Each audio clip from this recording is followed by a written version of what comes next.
if you think, which are the most stable nations in the world, would you say, roughly speaking? Certainly not the Europeans, certainly not America, certainly not China, certainly not India, certainly not, you know, you think there's nobody. Well, there's almost nobody. But there are a few Scandinavian countries like Norway, Sweden, Finland, for example, which are, relatively speaking, in the world, very stable. Why are they stable? Why are they stable? They're not the richest countries in the world, so how come? They don't have very rich people or very poor people. That's why they're stable. Because they don't have very rich and very poor.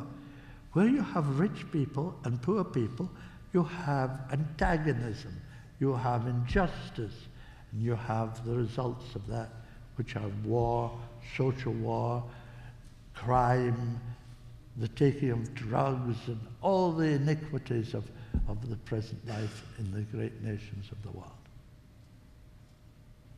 They're all the same, that because of the injustices, the divisions created by the capitalism, socialism.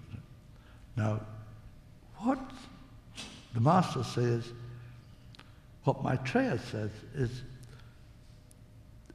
economy is very simple. If you have a cart, you know a cart needs 2 wheels to go. Yeah? Then it will go.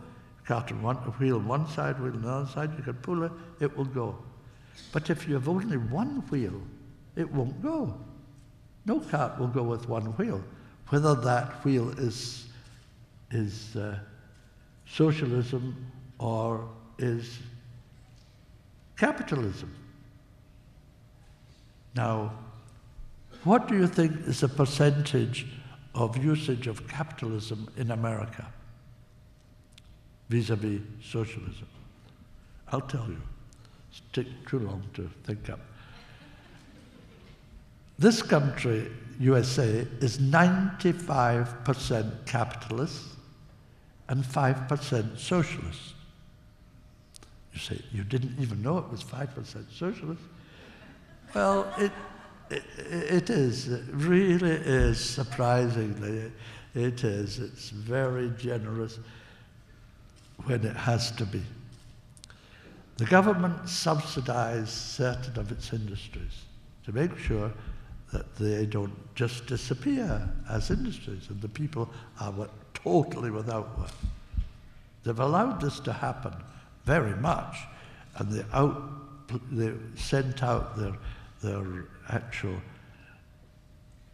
creative process of the goods to other countries, to poor countries where there's cheap labor and so on, so that there's a tremendous lessening of the faculty of the industry of this country. It's not industry, it's just book work. The industry is elsewhere, you just keep the books. That's where you need the lawyers and the bookkeepers, and they run America. And America has that 5% of socialistic ideas in its structure, 95% capitalist. Take a country, and this is true for most of the countries, you know, Britain and France, Germany, they're not quite so, maybe about 80% capitalist to 20% socialist. It varies slightly from country to country, but that's about it.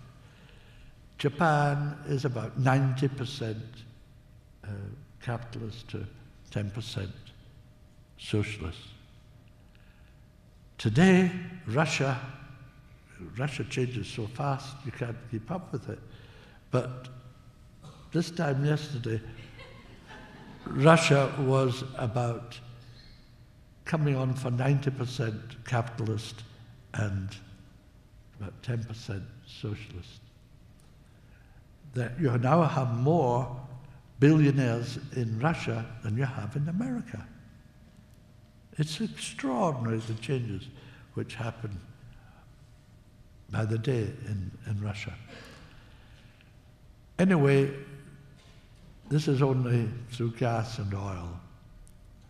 And gas and oil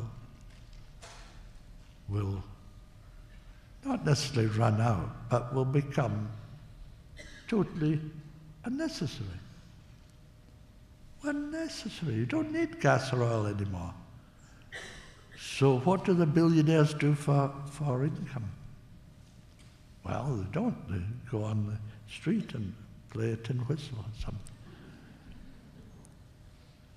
It's all going to change. It's going to change drastically, totally.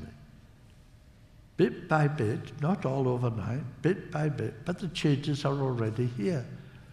America is beginning to understand what it is to live in the wilderness. This is the wilderness experience. And it will deepen and be more painful for a time. And then the world will change because you will do it. No, it's not Maitreya coming and doing it. You, Maitreya, will speak, will call on the God which we all are intrinsically to create the conditions of life which allows life to proceed logically, rationally, sanely. We are living in an insane kind of inferno without understanding what is making us do these things. And Maitreya comes to bring his sanity to bear and to evoke from humanity the sanity, their own well-being, their own best interests, and their own highest thoughts and aspirations into their lives. And so Maitreya will call on people to open the doors, open the storehouses, feed the hungry. There will be a great, tremendous period of help for the starving millions, the dependent, developing countries in the world.